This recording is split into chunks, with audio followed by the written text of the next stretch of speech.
स्वागत है बच्चों आपका। आज मैं आपको मल्टीपल चॉइस क्वेश्चन करवाने जा रहा हूं। बहुविकल्पीय प्रश्न जो आपको फर्स्ट टर्म में 20 नंबर के आते हैं, एक एक नंबर के, और आंसर आपको दिए जाते हैं वहां पर। उनमें से आपने चूज करना होता है, तो इसलिए ध्यान से देखिए और ध्यान से समझिएगा। तो प्रश्न एक है, देखिए कि बहुपद 5x की 3 जमा 4x की 2 जमा 7x की घात है। क 1 ख 2 घ 3 घ 4। The degree of polynomial 5x³ + 4x² + 7x is A1 B2 C3 and D4। तो इसमें सिंपल सा पूछा है घात। घात मतलब जो सबसे बड़ी घात होगी उसको लिखते हैं हम। यहाँ पर देखिए, यहाँ पर घात 3 है x की, चर की घात देखनी है आपने, यहाँ पर x की घात 2 है। देखिए पावर ऑफ या डिग्री, x की पावर 3 है यहाँ पर, या डिग्री जिसे कहते हैं आप, x की पावर 2 है। तो हाईएस्ट यानी कि सबसे बड़ी कौन है, 3 है कि 2 है, 3 है। तो इसका ऑप्शन जो आपका होगा ग यानी कि सी। तो आंसर नंबर पहले का जो होगा आपका ग या सी, जिसको आप लिखेंगे ग लिखिए चाहे सी, ग आपका ऑप्शन होगा 3, क्योंकि हाईएस्ट डिग्री हम लिखते हैं, सबसे बड़ी जो घात है उसको लिखते हैं हम। ओके, तो सेकंड क्वेश्चन है, देखिए बहुपद 2 जमा x² जमा x में x² का गुणांक है क 4 ख 3 घ 2 घ 1। Coefficient of x² in the polynomial 2 + x² + x is A4 B3 C2 या D1।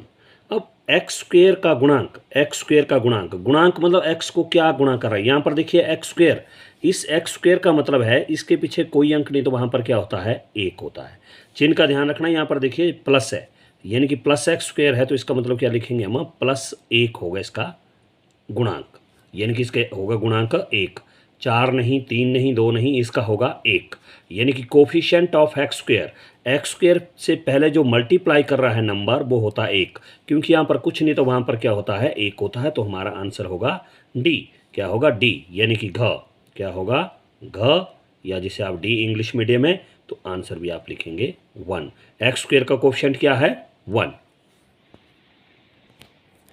क्वेश्चन 3 देखिए, px बराबर 5x - 4x² जमा 6 में बहुपद का शून्यक है क 5 ख 3 घ - 4 घ 2।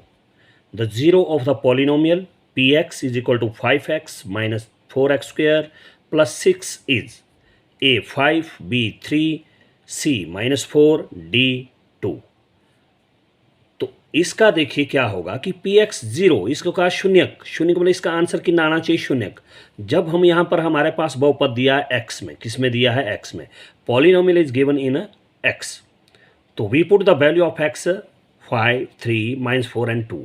When you get 0 then that is the zeros of the given polynomial.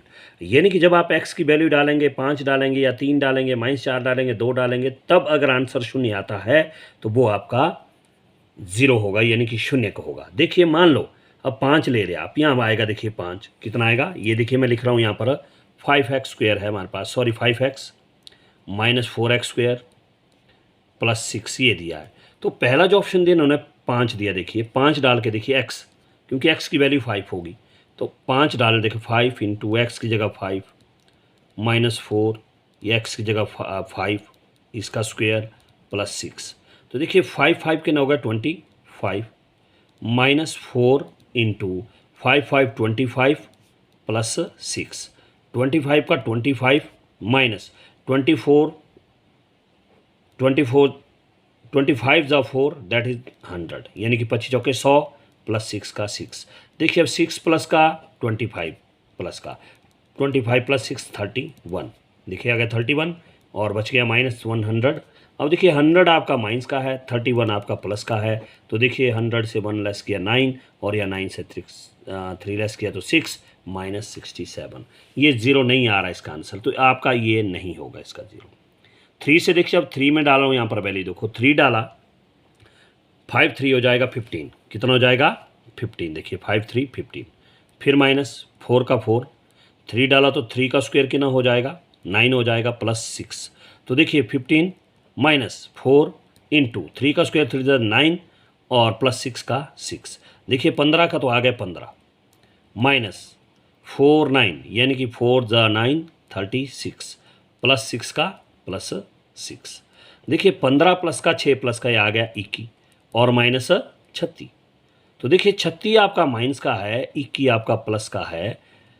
अब क्या होगा, घटेगा तो 6 में घटे 5, 3 में 2 घटे 1, माइनस 15 नहीं आ रहा, जीरो ये भी नहीं है। फिर उसी तरह आप वैल्यू पुट कर सकते हैं। देखिए -4 इस x की जगह, जैसे 5 का 5 है, x की जगह आ गया -4। फिर माइनस का देखिए माइनस 4x, 4 का 4 x की जगह आया देखो -4। फिर प्लस 6 का प्लस 6।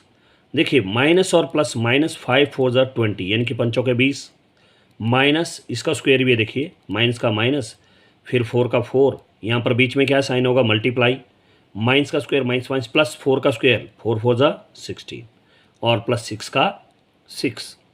ओके, अब देखिए -20 का -20 माइनस और प्लस माइनस 16 4 ज़ा 64 यानी कि 16 चौके 64 और प्लस 6 का प्लस 6। अब देखिए 20 किस चीज़ का है, माइनस का, और 64 किस चीज़ का, माइनस का। दोनों माइनस के होंगे जमा, लेकिन चिन्ह आएगा माइनस। देखिए 4 जमा 0 4 6 2 8 -84।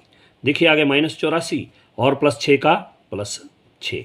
अब देखिए 6 प्लस का, तो एक माइनस का एक प्लस का घटेगा। देखिए 14 में 6 घटे 8, यहाँ रह गया 7 -78। ये भी नहीं आएगा आपका 0। अब 2 आ रही लास्ट वैल्यू, तो 2 वैल्यू डाल के देखिए, उसमें डालनी है जो आपके पास 5x -4x स्क्वायर है, जो दिया हमारे पास ये वाला 5x -4x स्क्वायर प्लस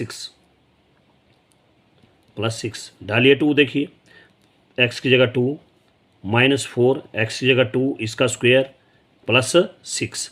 अब देखिए 5 2 ज़ा 10 यानी कि 5 दूने 10 माइनस 4 का 4, बीच में गुणा का चिन्ह, 2 का स्क्वायर 2 दूने 4 प्लस 6। अब देखिए 10 का तो आ गया 10, फिर माइनस 4 चौके, क्योंकि मल्टीप्लाई हो रहा बॉड मास के अनुसार, 4 चौके 16 और प्लस 6 का प्लस 6।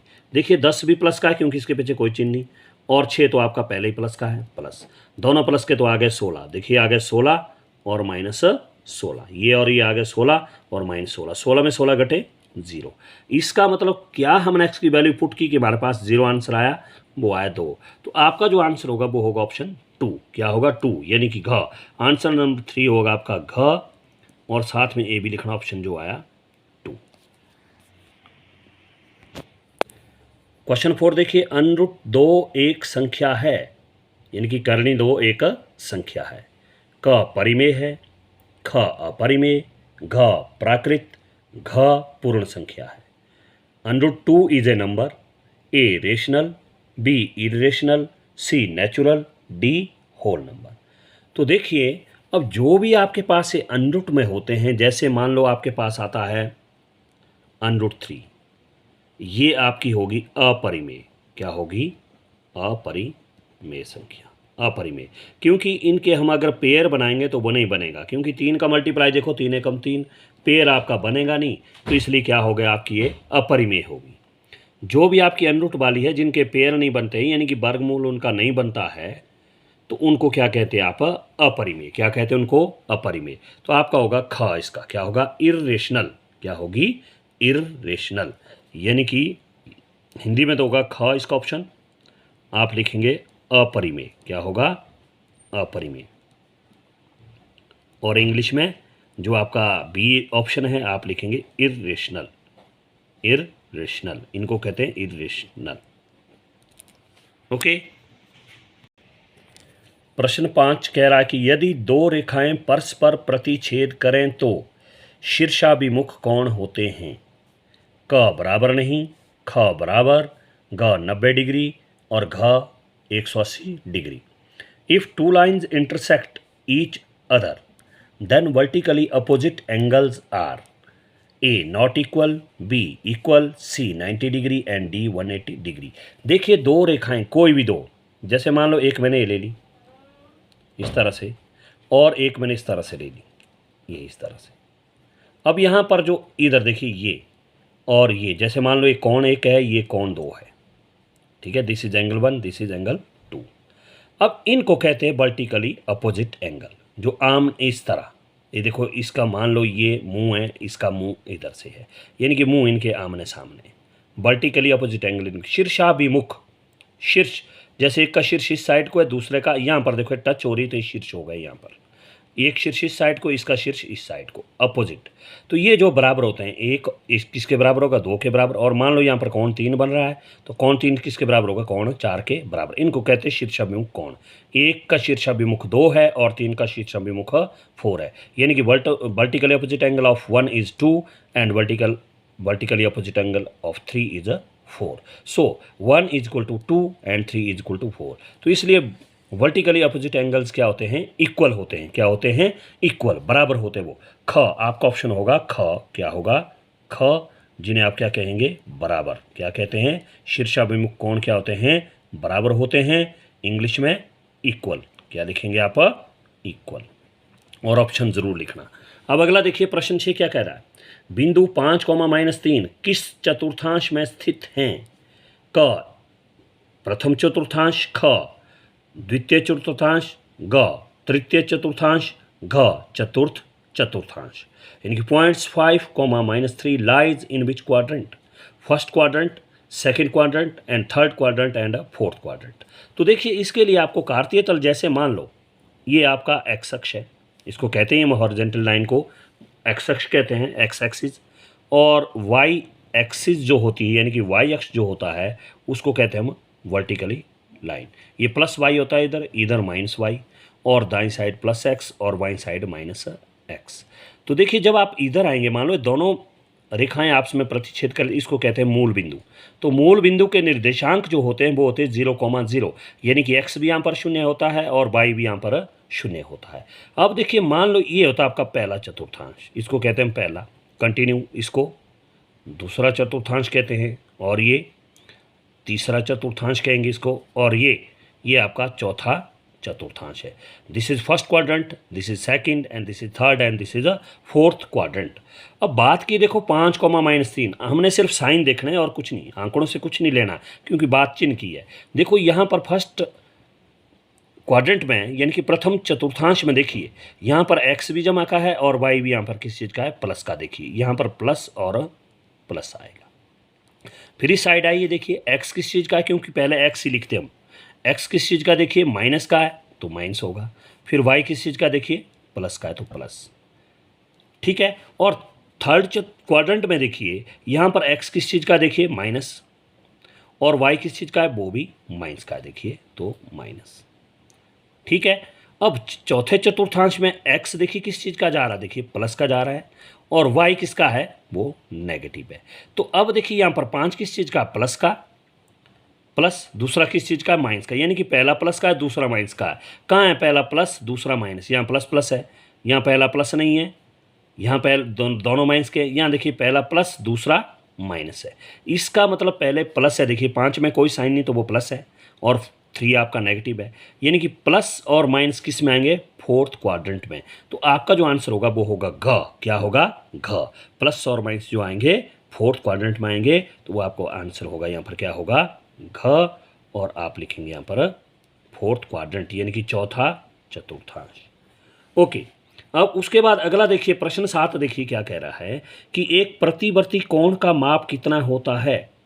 क 90 डिग्री, ख 90 degree less than x less than 180 degree, यानी कि 180 डिग्री, यानी कि 90 डिग्री छोटा है एक्स, छोटा है 180 डिग्री।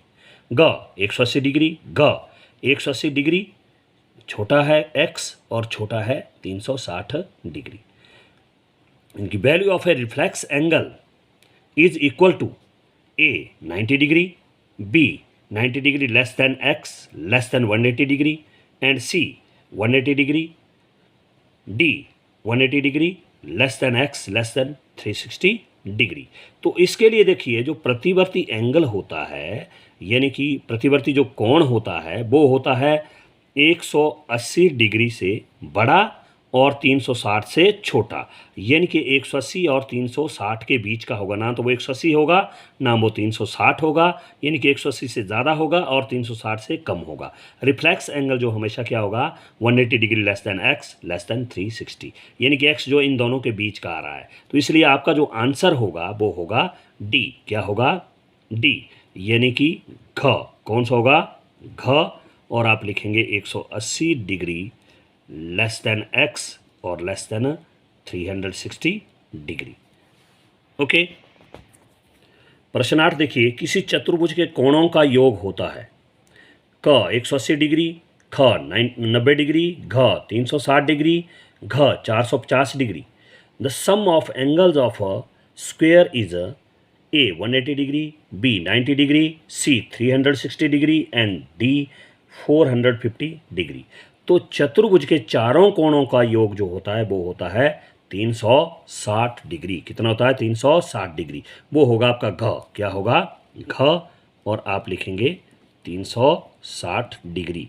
ये ऐसे नहीं, इसका फॉर्मूला है। देखिए, जिसका भी आपने कोणों का योग निकालना तो उसके लिए लगता है n-2 इंटू 180 डिग्री। ये वाला फॉर्मूला लगता है। 8th में आप कर चुके हैं। तो n मतलब नंबर मतलब संख्या किसकी? जितनी भुजाएं हैं। देखिए, चतुर की बात की तो 4 भुजाएं, ठीक है। स्क्वेयर या क्वाड्रिलेटरल भी बोल सकते हैं आप इसको। यहाँ पर स्क्वेयर लिखा है, आप क्वाड्रिलेटरल लिख सकते हैं। क्वाड्रिलेटरल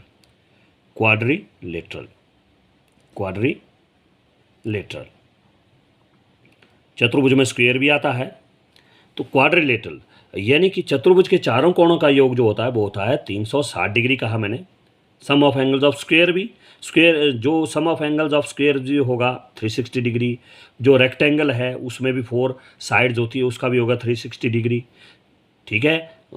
आयत होगी, आयत का भी वही। वर्ग होगा, वर्ग का वही। चतुर्भुज जितनी भी है उनका 360 डिग्री होगा। इसके लिए सूत्र लगा था, देखो 8वीं में, n-2 इंटू 180 डिग्री। n होता है भुजाओं की संख्या, यानी कि नंबर मतलब संख्या किसकी? भुजाओं की। यहाँ पर चतुर है, चतुर मतलब 4, तो यहाँ लगेगा देखो 4 - 2 इंटू 180 डिग्री। अब देखिए 4 में 2 घटे, कितने आया? 2, और गुणा 180 का 180 डिग्री। तो 180 गुणा 2, देखिए 2 शून्य शून्य, 2 8 16, 2 × 2 = 3, 160 डिग्री। ओके। प्रश्न 9 देखिए, एक समद्विबाहु त्रिभुज की बराबर भुजाओं के सम्मुख कोण होते हैं। समद्विबाहु त्रिभुज की बराबर भुजाओं के सम्मुख कोण होते हैं। क बराबर, ख बराबर नहीं, ग न्यून कोण, घ सम कोण।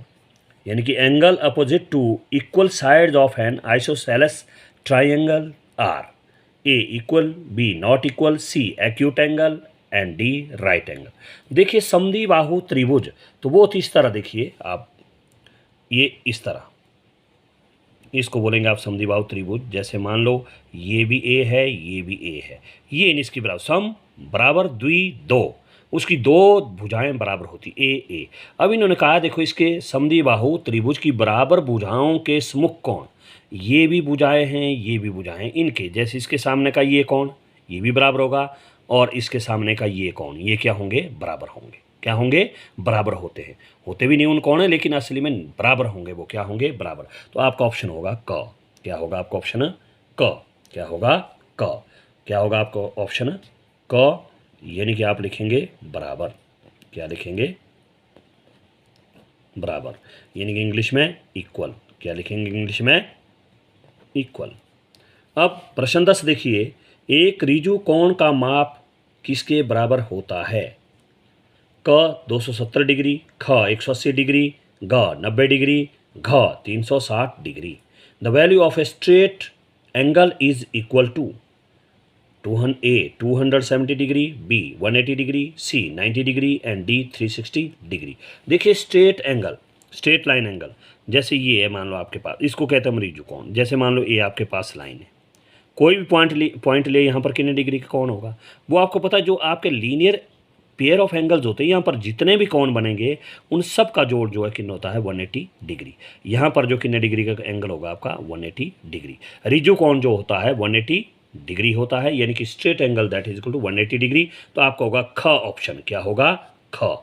क्या होगा? ख और 180 डिग्री। ओके। उसके बाद प्रश्न 11 देखिए। प्रश्न 11 क्या कह रहा है कि परिमेय संख्या का दशमलव प्रसार या तो खाली स्थान होता है या अनबसानी आवर्ती होता है। तो परिमेय संख्या का दशमलव प्रसार जो है या तो वो शांत होगा या अनबसानी आवर्ती होता है। तो इसलिए इसका उत्तर होगा क शांत, ख अशांत, घ अनावर्ती, घ आवर्ती। तो इंग्लिश में देखिए, the decimal expansion of a rational number is either so blank और non terminating recurring, A terminating, B non terminating, C non recurring और डी रिकरिंग। तो इसमें जो है इसका कहते हैं परिमेय संख्या के दशमलव प्रसार या तो शांत होता है यानी कि टर्मिनेटिंग होता है, या अनबसानी आवर्ती होता है। तो आपका जो ऑप्शन होगा इसमें होगा क। क्या होगा? क। क्या होगा? क। और साथ में आप इसका आंसर लिखेंगे क्या? शांत। क्या लिखेंगे? शांत। और इंग्लिश वाले लिखेंगे टर्मिनेटिंग। क्या लिखेंगे? टर्मिनेटिंग।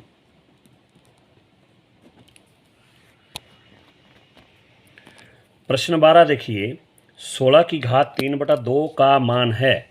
16 की घात 3/2 का मान है क 62, ख 16, घ 64, घ 68।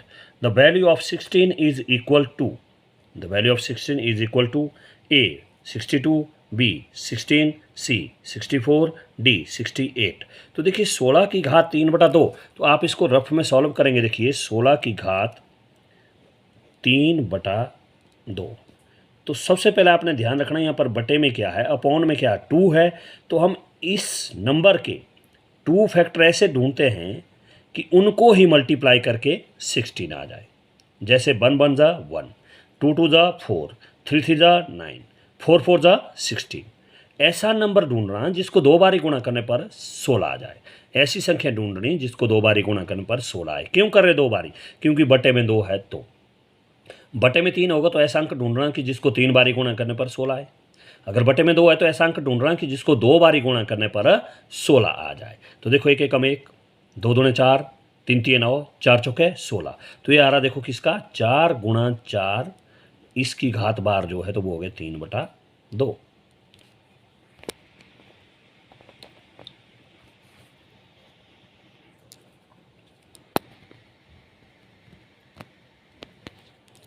ठीक है, तो देखिए 16 की घात 3/2 बराबर ये होगा, मैंने क्या कहा, बटे में अगर 2 है तो हमने इसके केवल 2 ही गुणनखंड बनाने हैं। कितने बनाने हैं? केवल 2।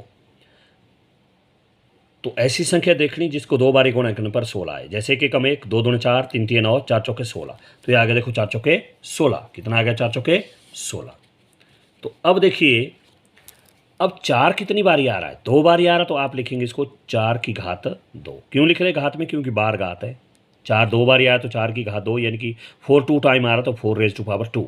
ओके, बाहर जो है 3/2 है। 3/2 का 3/2।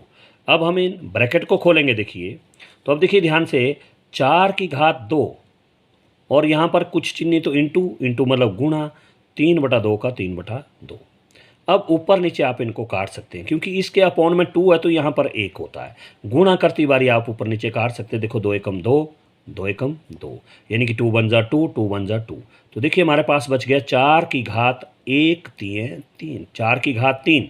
तो इसका मतलब क्या? 4 को 3 बारी गुणा, 4 गुणा 4 गुणा 4 करिए गुणा। देखो 4 चौके 16 चौके 64। कितना आ गया? 4 चौके 16 चौके 64। तो यानी कि हमारा जो ऑप्शन होगा वो होगा 64 वाला। कौन सा होगा? 64 वाला। तो देखिए कौन सा है? क 62, ख 16, घ 64। घ है आपका, कौन है? घ। घ है आपका ऑप्शन। देखिए तो आप लिखेंगे यहाँ पर घ। क्या लिखेंगे? घ। घ है देखिए आपका ऑप्शन, घ 64।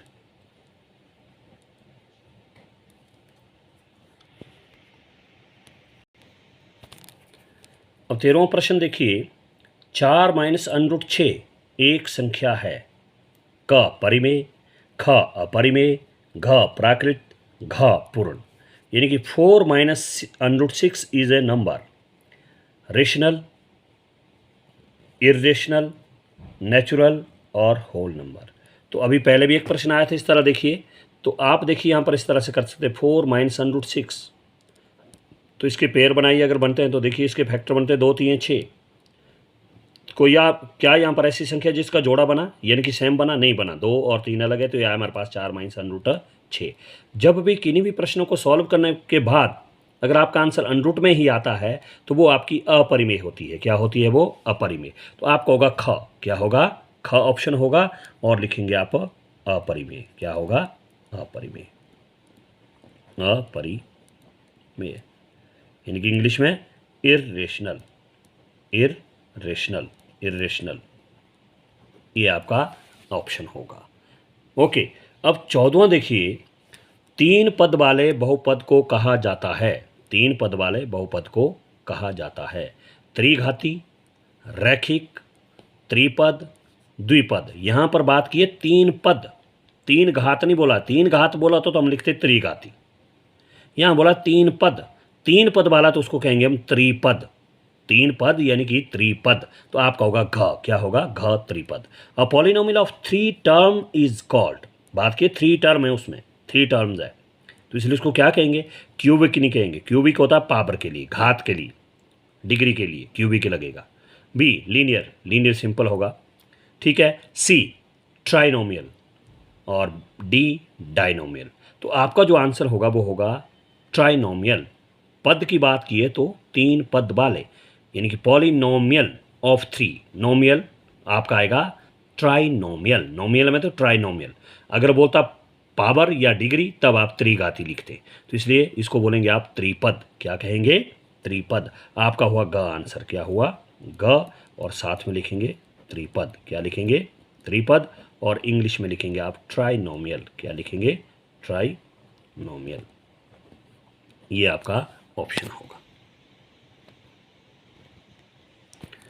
प्रश्न 15 देखिए, बिंदु -4, 3 किस चतुर्थांश में स्थित हैं?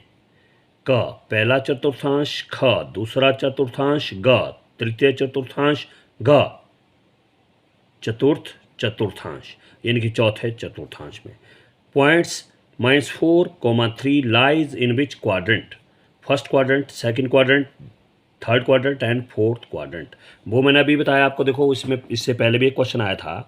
तो आप सबसे पहले कार्टेशियन प्लान लेंगे इस तरह से, ये दाईं साइड +x होता है, बाईं साइड -x, उसी तरह y वाला वर्टिकली वर्टिकली लाइन होती है, इसको बोलते हैं हम y अक्ष, यानी कि y ऊपर प्लस नीचे माइनस, और जहाँ पर आपस में इंटरसेक्टिंग करते हैं वहाँ पर ओरिजिन होता है, इसको ओरिजिन कहते हैं। यहाँ पर x का मान भी 0 होता है और y का मान भी 0 होता है। Here is all x coordinate 0 and y coordinate is 0। Okay, अब मैंने कहा देखिए यहाँ पर x प्लस का है, y भी प्लस का है, तो ये हो गया प्लस प्लस, यानी कि पहला चतुर्थांश। ये दूसरा है, तो यहाँ पर देखिए x किस चीज़ का है, माइनस का, और y किस चीज़ का है, प्लस का, तो ये द्वितीय चतुर्थांश है। और तृतीय, तृतीय में क्या होगा देखिए, यहाँ पर देखिए x किस चीज़ का है, माइनस का, और y भी किस चीज़ का है, माइनस का। और चतुर्थ चतुर्थांश में देखिए यहाँ पर x किस चीज़ का, देखिए प्लस का, और y किस चीज़ का है, माइनस का। तो अब आप ध्यान से देखिए हमारे पास क्या दिया, माइनस और प्लस, यानी कि यहाँ पर हमने सिर्फ साइन देखना है, यहाँ पर माइनस, यहाँ पर प्लस। माइनस और प्लस कहाँ है, माइनस प्लस दूसरे चतुर्थांश में है, तो आपका आंसर जो होगा वो होगा ख, क्योंकि दूसरे चतुर्थांश में माइनस और प्लस आ रहा है, तो आपका आंसर होगा ख, और आप लिखेंगे इसको दूसरा चतुर्थांश, यानी कि सेकंड क्वाड्रेंट। ओके, प्रश्न 16 देखिए, बाई निर्देशांक को यह भी कहा जाता है, क भुज, ख मूल बिंदु, घ कोटि, घ कार्तीय तल, यानी कि y coordinate is called, also called A abscissa, B origin, C ordinate and D cartesian plane. तो देखिए जो y निर्देशांक है उसको कहते हैं हम हिंदी में कहते हैं कोटि, और इंग्लिश में कहते हैं ऑर्डिनेट। तो इसका जो आंसर होगा वो होगा ग, क्या होगा ग, क्या होगा ग, और साथ में आपने लिखना है कोटि, और इंग्लिश में ऑर्डिनेट, क्या लिखेंगे ऑर्डिनेट, ठीक है। y निर्देशांक को कोटि भी कहते हैं, इंग्लिश में ऑर्डिनेट कहते हैं। ओके, प्रश्न 17 देखिए, x निर्देशांक को यह भी कहा जाता है, क भुज, ख मूल बिंदु, ग कोटि, घ कार्तीय तल। x coordinate is also called A abscissa, B origin, C ordinate, D cartesian plane. तो देखो अभी हमने किया बाई निर्देशांकों के क्या कहते हैं, कोटि या ऑर्डिनेट, और x निर्देशांक को कहते हैं भुज, हिंदी में क्या कहते हैं भुज, और इंग्लिश में एब्सिसा। तो आपका ऑप्शन जो होगा क, क्या होगा क, और साथ में लिखना आपने भुज और इंग्लिश में एब्सिसा, ABSCISA, एब्सिसा। ठीक है, एक्स कोऑर्डिनेट को एब्सिसा कहते हैं, हिंदी में एक्स निर्देशांक को भुज कहते हैं। क्या कहते हैं? भुज। अब आगे देखिए प्रश्न 18, दो पदों वाले बहुपद को कहते हैं। अब इससे पहले देखो 3 पदों वाला आया था, अब 2 पदों, बात की है पदों की, तो इसलिए 2 पदों वाले बहुपद को कहते हैं हम रैखिक कहेंगे, या त्रिपद कहेंगे, या द्विपद कहेंगे, या त्रिघाती कहेंगे। अब घात की बात बोलते हैं तो हम त्रिघाती लिखते हैं, लेकिन अब बात की 2 पदों वाले बहुपद को क्या कहते हैं, यानी कि उसके कहेंगे हम द्विपद, द्वि मतलब 2। A polynomial of 2 term is called A linear, B trinomial, C binomial and D cubic. देखो ट्राई होता 3, वाई होता 2, मोनोमियल हो तो मोनो होता है 1। तो यहाँ पर बात की है 2 पद, मोनो होता तो 1 पदी, बाई हुआ तो 2, ट्राई हुआ तो 3। तो यहाँ पर बात की 2 पदों वाले, यानी कि 2 टर्म, इसमें होगा बाइनोमियल, यानी कि सी, यानी कि घ होगा आपका द्विपद। क्या होगा? द्विपद, द्विपद। इस तरह से भी लिखते हैं द्विपद, द्वि द में व फिर पद, द्विपद, या इंग्लिश में बाइनोमियल, बाइनोमियल। ठीक है, अब अगला देखिए प्रश्न 19 कह रहा है कि क्षैतिज रेखा को कौन सा अक्ष कहा जाता है। वो मैं अभी कार्टेशियन प्लान बनाया था, देखो आपको बताया था मैंने, उसमें मैंने क्षैतिज रेखा को कौन सा अक्ष कहा जाता है। क एक्स अक्ष, ग ख वाई अक्ष, घ त्रिपद, घ जेड अक्ष। ठीक है, the horizontal line is also called the A x axis, P y axis, C trinomial, D z axis. तो देखिए मैंने कहा था इसको कहते हैं हम हॉरिजॉन्टल लाइन, यानी कि क्षैतिज रेखा इसको कहते हैं। तो ये है इसको कहते हैं हम एक्स अक्ष, इस साइड दाईं साइड एक्स और बाईं साइड माइनस एक्स, तो इसको कहते हैं हम एक्स अक्ष। क्या कहते हैं? एक्स अक्ष, यानी कि एक्स एक्सिस। क्या कहते हैं? X axis. जो हॉरिजॉन्टल है एक्स एक्सिस, जो वर्टिकली आएगा वो वाई एक्सिस। तो इसलिए हमारे पास क्षैतिज रेखा को क्या कहेंगे हम? एक्स अक्ष, वो होगा क। क्या होगा आपका उत्तर?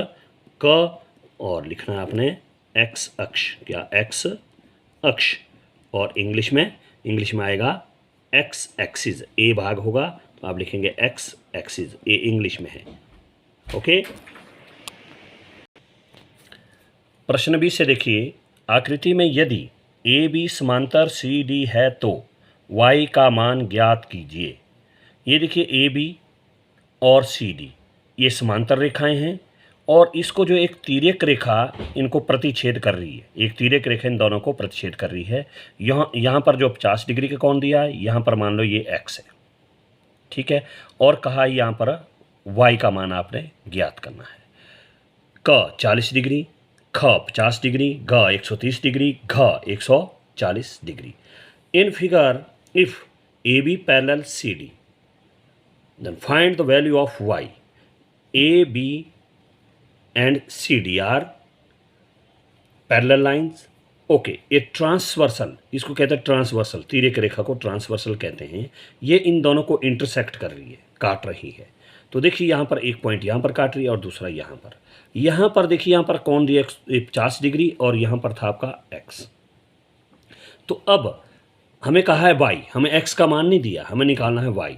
तो y जो किसके बराबर होगा? वो x के बराबर होगा। इनको कहते हैं अल्टरनेट इंटीरियर एंगल्स। क्या कहते हैं इनको?